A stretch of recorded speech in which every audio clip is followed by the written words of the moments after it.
5342 on Mount Vernon visual runway 1. Pushing 5342, Washington, 1 star 32, zero 17, cross 25. You check runway 33. Yeah, we can do 33 for Blue 5342. Pushing 5342 at the Wilson Bridge, thanks for change the turf, runway 33, clear to land. Change to runway 33 for land, Blue 5342. Yes. Okay, so that's a little bit of the snippet of the last 2 or 3 minutes before the collision of the Halo and the Bombardier plane in Washington, D.C.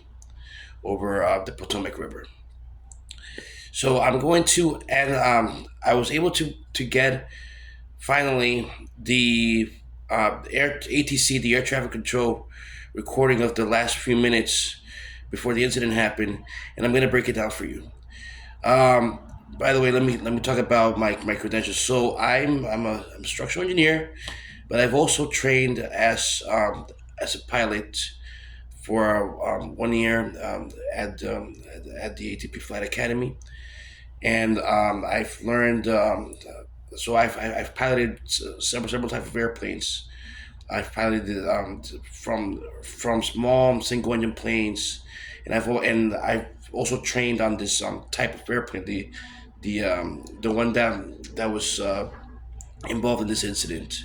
That's actually the type of airplane that they use to train pilots, up and coming pilots, before they're able to get their accreditation to be able to apply for regional airlines. So it's usually either the Embraer or the Bombardier, because those are the two main types of regional aircrafts that are used in this country. I mean, in Europe, for regional services, I mean, you have airlines like EasyJet or Ryanair. They tend to go more for Airbus or for the Boeing models. So let's continue, but that's off the topic. Let's continue on with this. I'm making this as technical and as impartial as possible. So I'm leaving out any types of emotions, any types of politics. It's out the door from here. We are only gonna talk with what we have here, and I'm gonna break down what the air traffic controller is saying to the airplanes that are within the proximity of where this whole incident happened. Okay. So we're gonna start it from the top again.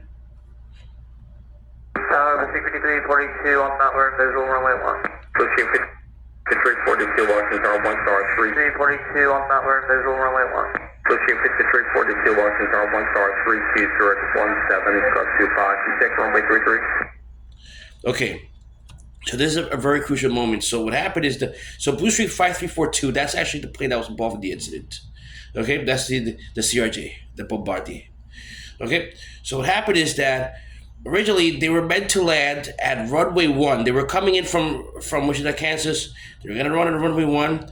Now, I have to show you a bit of the configurations of the runways at Washington National Airport. One thing about Washington National Airport is that it's one of the few airports in the world that are very close to a heavily populated metropolitan area. Usually airports are within miles away from the city central. National Airport is like right there. Like right there, you have the airport, you have the Potomac River, and then you have like the Washington Monument, the Capitol, the White House, whatever.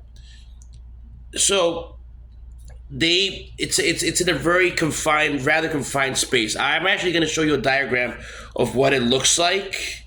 If I can find it over here. Let's see. So a little minute.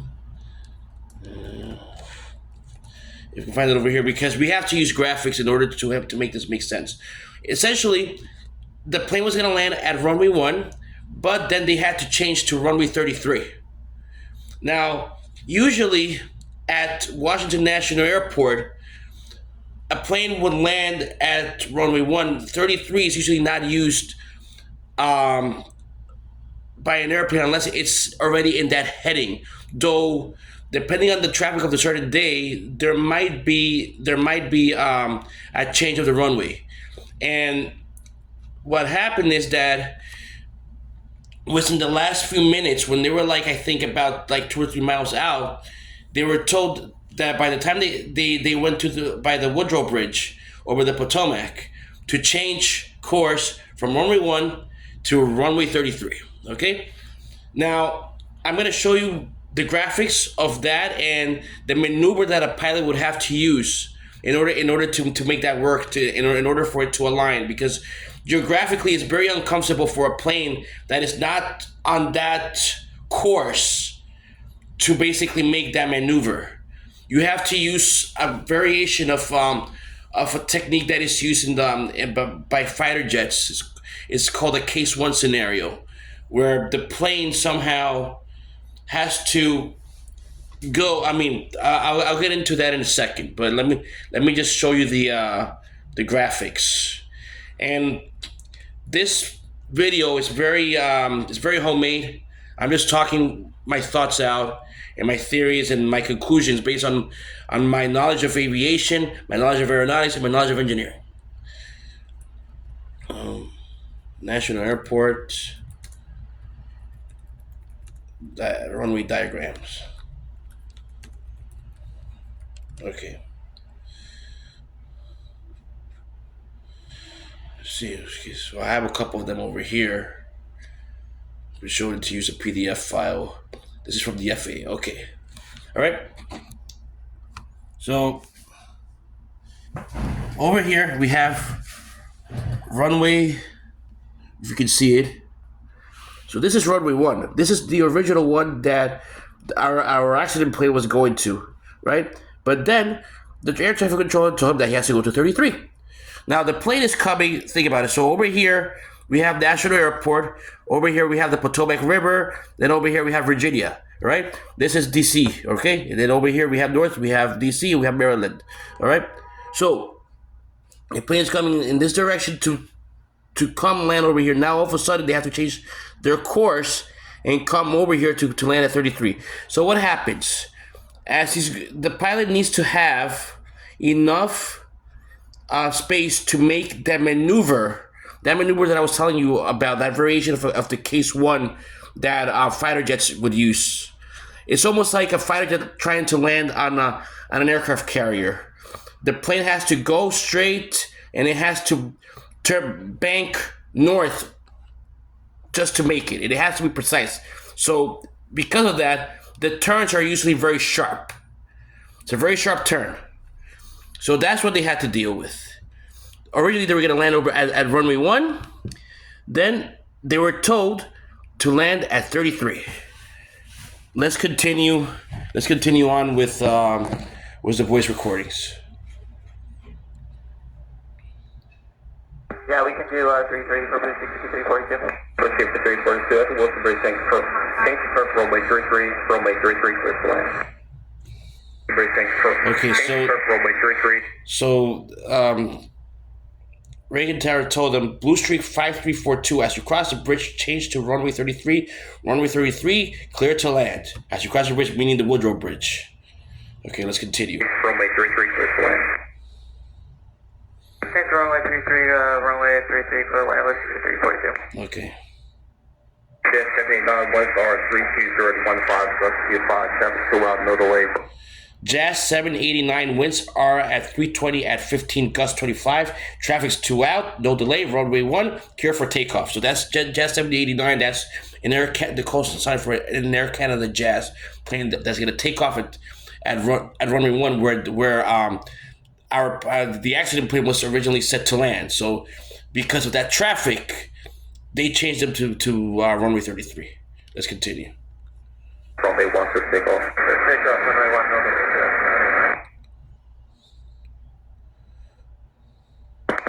Washington American 3130 with you, runway 1. American 3130 Washington 1 star, 31314, gust 25, runway 1 fixed land. Traffic department, made department arrival. Let's ready again. Runway 1 fixed land. Traffic department, made department arrival. Okay, clear land, runway 1, American 3130. So there's another American airline plane that is on approach. They're letting them know that once the Jazz plane leaves, they're clear to land. The jobs that these air traffic controllers have, it's not easy, and this is not the most complicated scenario.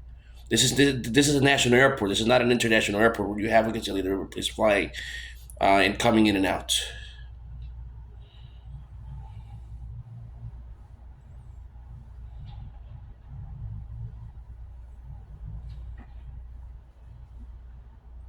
Yeah, 79, contact so far today.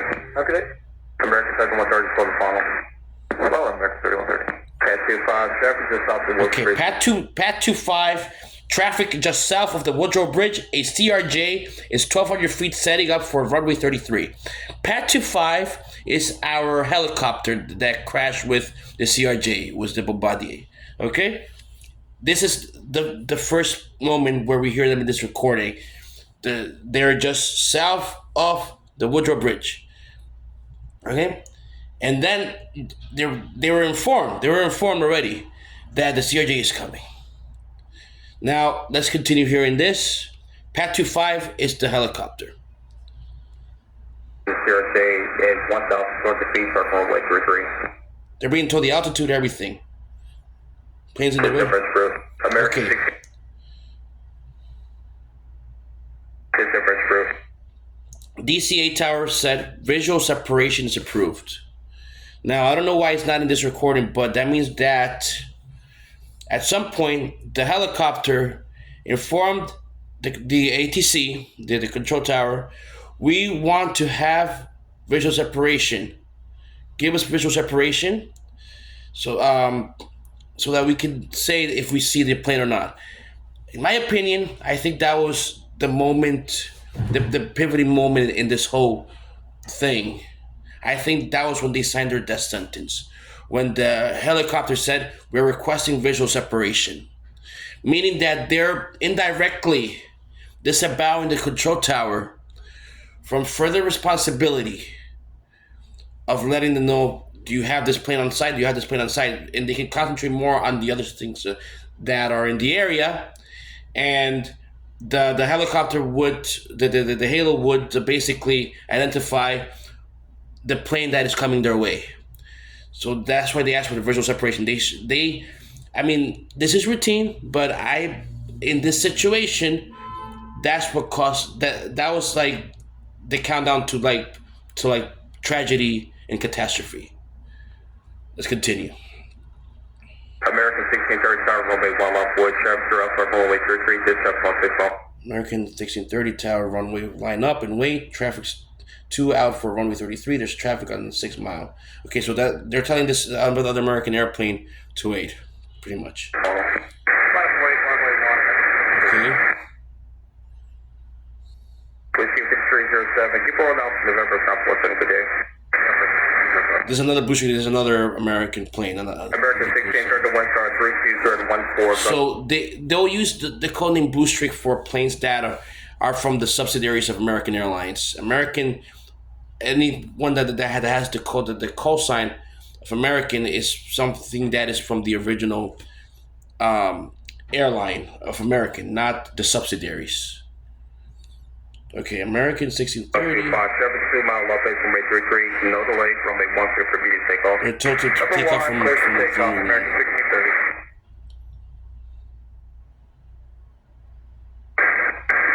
Pat 25, get the CRJ in sight. Okay, they said Pat 25. Do you have the CRJ in sight? Let's see what's Pat 25, pass behind the CRJ. Now they're being told Pat 25 pass behind the CRJ, meaning to avoid contact, pass behind CRJ.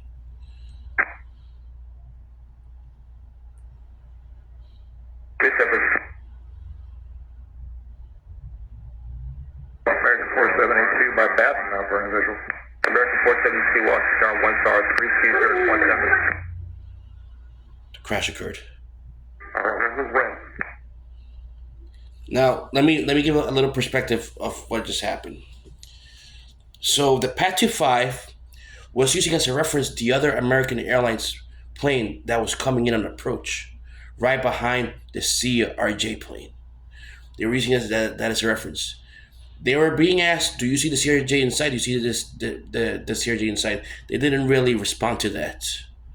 At least from what I'm gathering from this recording, they were being asked, "Do you see them? Do you see them? Do you see them? Do you see them?"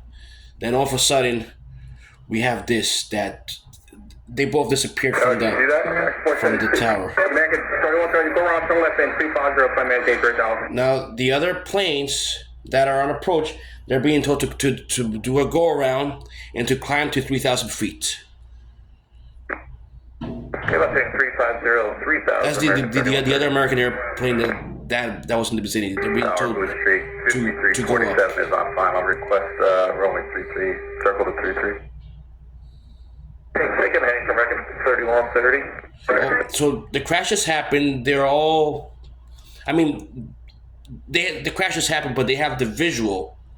They have the visual of what happened, but like they don't know. Nobody knows exactly what happened right now. So everyone's still doing what they were doing. Whoever's trying to land is trying to land. Whoever's trying to take off is trying to take off. Okay? 3130, go around, turn left in 270, climb maintain 3000. 270, heading 3000, American 3130.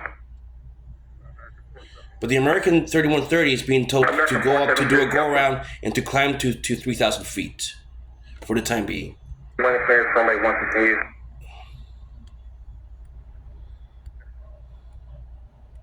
American 472, cancel first clearance, runway 1 continue.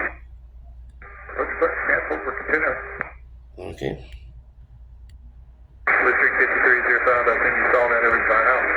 Affirmative. They're being told the other airplanes. Did you see what happened with the Black Hawk with the helicopter? So are we going around or are we continuing? 0, climb maintain 3000. So now they're trying to do the go around and tell planes to like climb and to like take other directions. Tower Blue Street 5347 is on final.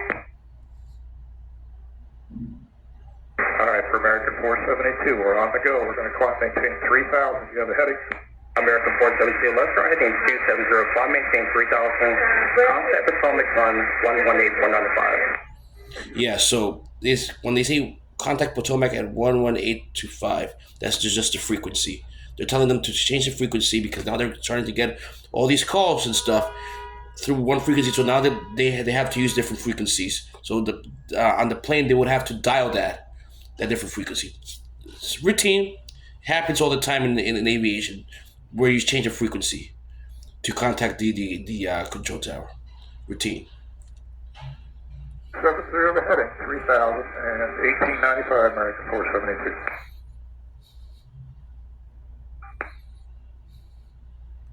American 3130, contact approach on 1895. 1895, 3130. 5347 is on request, circle to 33.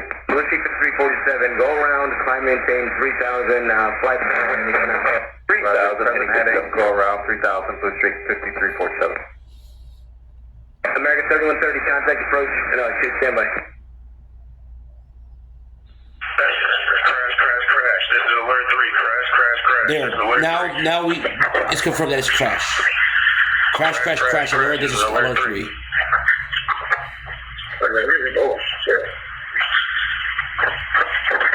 Now everything's going to take a different turn. Where's the alert 3? It is off the approach end of runway 33. Approach end of runway 33. Helicopter crash. Yeah. Helicopter. Right when they were making the turn, the sharp turn, that's when the helicopter came in.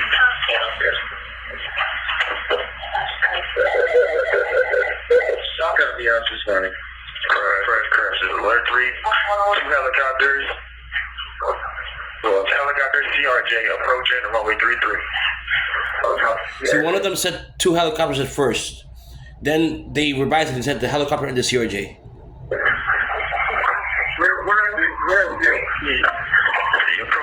Mind you, this is all happening within the spur of like several seconds.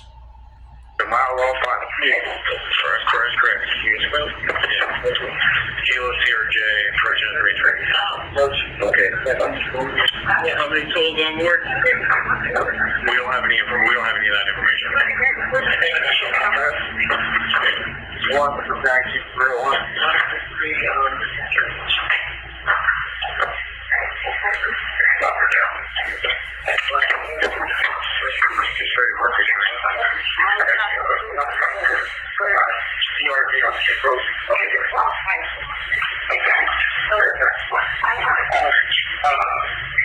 Towers reporting a CRJ helicopter crash into the Potomac River.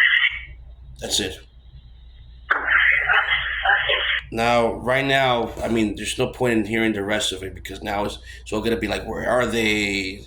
But now this is all happening very fast, and I would have to give like the ATC. I mean, in terms of how fast they reacted to this, it was very fast. It's very so these people are very competent in what they do. Very competent. I mean, I don't want to talk about politics here. I just want to talk about the facts. But let's focus on these facts and analyze them, and then from there, we with all the investigations, then we ask ourselves, why did this happen? Why did the helicopter continue flying and not properly address that they saw another airplane was in